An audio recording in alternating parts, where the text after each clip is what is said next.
Então, vamos falar sobre o transtorno de ansiedade social, que é mais conhecido como fobia social, mas atualmente a forma de chamar é transtorno de ansiedade social, tá bom? Então, gente, geralmente é conhecida, né, de forma geral, como uma pessoa extremamente tímida, mas não é somente isso.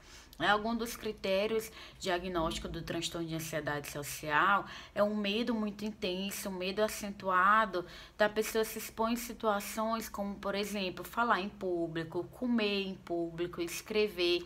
Essas situações ela causam um desconforto muito grande, né, uma ansiedade. Essa pessoa ela tem um medo de ser ridicularizada, de ser humilhada.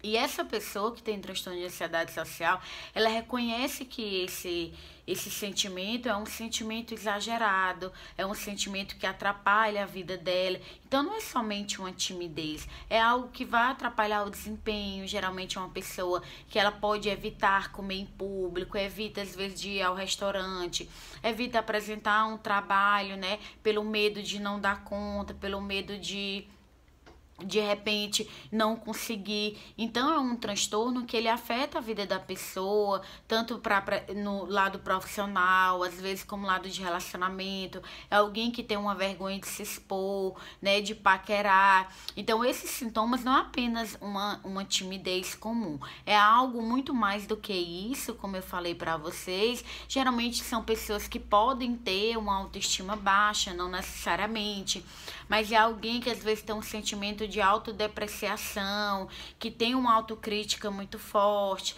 né? Que existe esse medo de ser humilhado, de ser ridicularizado, também está muito presente, tá? Então, esse é das características do transtorno de ansiedade generalizada. Quem tiver se identificado, é importante saber que esse diagnóstico ele precisa ser feito para que seja tratado de forma correta.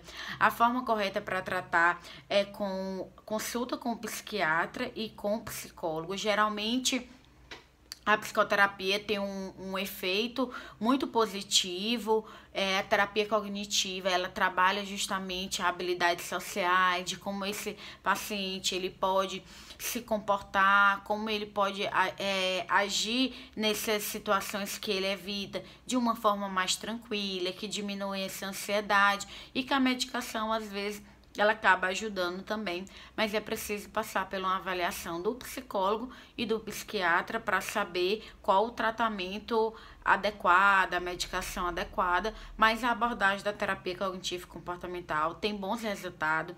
É uma abordagem que o paciente ele consegue, inclusive, diminuir esse medo de se expor, porque muitos desses pacientes eles evitam situações, e aí na terapia cognitiva a gente faz exatamente a exposição, né, das situações para que o paciente ele comece a se adaptar de uma forma saudável, de uma forma menos ansiosa. Então, falei um pouco sobre o transtorno de ansiedade social, né, que é conhecido por muitos de vocês como fobia social, e agora eu vou falar sobre o ataque de pânico, que também é muito comum. Inclusive, algumas pessoas que têm transtorno de ansiedade social, é comum que uma situação que ela tenha que se expor, ela possa vir a ter um ataque de pânico e alguns sintomas aí de ansiedade. Tá bom? Então vamos falar agora sobre o transtorno, o ataque de pânico.